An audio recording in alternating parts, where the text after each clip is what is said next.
ప్రతిపక్షాన్ని విమర్శించడం మానుకొని పాలనపై దృష్టి సారించాలన్నారు మాజీ మంత్రి జగదీష్ రెడ్డి. సంక్షేమ పథకాల అమలులో కాంగ్రెస్ ప్రభుత్వం నిర్లక్ష్యంగా వ్యవహరిస్తోందని ఆరోపించారు ఎమ్మెల్సీ కవిత. రాష్ట్ర సర్కార్ అధికార కార్యక్రమాల్లో ప్రోటోకాల్ పాటించడం లేదన్నారు ఎమ్మెల్యే పల్లా రాజేశ్వరరెడ్డి. బీఆర్ఎస్ పాలనపై కాంగ్రెస్ సర్కార్ తప్పుడు ప్రచారం మానుకోవాలన్నారు మాజీ మంత్రి బీఆర్ఎస్ ఎమ్మెల్యే జగదీష్ రెడ్డి. నిజాయితీని నిరూపించుకునేందుకు ఇప్పటికే తాము న్యాయ విచారణ కోరామన్నారు. దేశంలో విద్యుత్ సంస్థలు అప్పులు నష్టాల్లో ఉన్నాయని వివరించారు. విద్యుత్ రంగం అభివృద్ధికి కృషి చేసిన ప్రభాకర్ రావును అసభ్యకరంగా మాట్లాడటం ఏంటని ప్రశ్నించారు. కాంగ్రెస్ 6 గ్యారంటీలను వెంటనే అమలు చేయాలని డిమాండ్ చేశారు జగదీష్ రెడ్డి.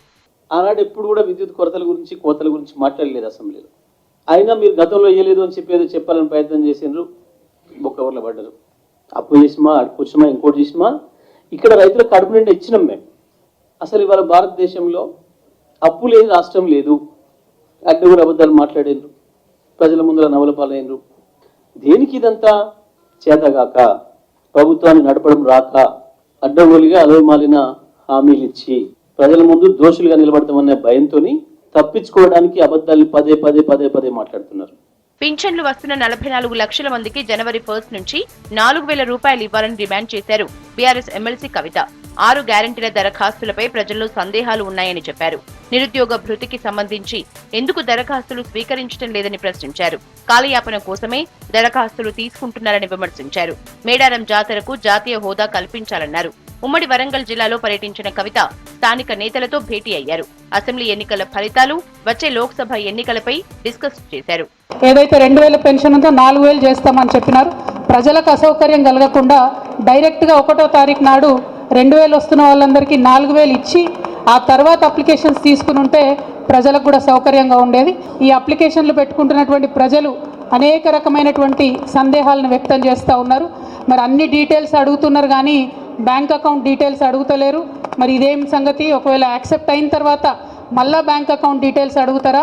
ఇది కాలయాపన చేసేటటువంటి ప్రయత్నం ఏమన్నా జరుగుతుందా అనేటటువంటి చర్చ ప్రజలలో కొనసాగుతున్నటువంటి సంగతి మీ అందరికీ తెలుసు.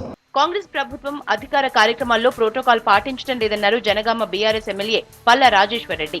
సంప్రదాయాలు, ఆచారాలకు విరుద్ధంగా కొమురవెల్లి మల్లన్న జాతర రివ్యూ మీటింగ్ ను హోటల్లో నిర్వహించడమేంటన్నారు. రివ్యూ మీటింగ్ లో మంత్రి కొండా సురేఖతో వాగ్వాదానికి దిగారు పల్లా. ఎన్నికైన ప్రజా ప్రతినిధుల్ని మీటింగ్ నుంచి మంత్రి వెళ్లిపోమనటం కరెక్ట్ కాదన్నారు. మేము పెట్టింది ఇక్కడ కలెక్టర్ ఆఫీస్ లో పెడితే ప్రోటోకాల్ ఉంటుంది. Out of the collector office no protocol. మీరు మొదలు కార్యకర్తలు బయటకు వెళ్ళిపోవాలి. ఇక్కడ ఎవరు ఉండొచ్చు. దీన్ని రగడ చేస్తా అంటే ప్రతిసారి రగడ అవుతుంది. ఇబ్బంది అయితే కాంగ్రెస్ పార్టీ మీటింగ్ అక్కడున్న ఎమ్మెల్యే గాని, అక్కడున్న సర్పంచ్, ఎంపీపీ వీళ్ళందరినీ వదిలిపెట్టేసి ఒక కమర్షియల్ ప్లేస్ లో ఇక్కడ మీటింగ్ పెట్టడం అంటే మీరు ఇష్టం ఉంటే ఉండండి లేకపోతే పోవడం అనే విధంగా కాంగ్రెస్ పార్టీ ఓడిపోయిన నాయకుని తీసుకొచ్చి ఇక్కడ కూర్చుని పెట్టుకోవడం, వాళ్ళు పిలవడం, వీళ్ళు కూర్చోవడం కూడా విడ్డూరంగా ఉన్నది. ఏదైతే కళ్యాణం ఉన్నదో కళ్యాణం గాని మిగతా జాతర గాని దేవుని యొక్క సేవకులుగా మేము అందరం కూడా పాల్గొంటాం. దీన్ని కూడా రాజకీయాల ద్వారా ఇవాళ దీన్ని కూడా అపవిత్రం చేస్తున్నా ఇవాళ కాంగ్రెస్ ప్రభుత్వం కరెక్ట్ కాదు. మంత్రులు, అధికార పార్టీ నేతల విమర్శలకు కౌంటర్ ఇస్తున్నారు గులాబీ లీడర్స్.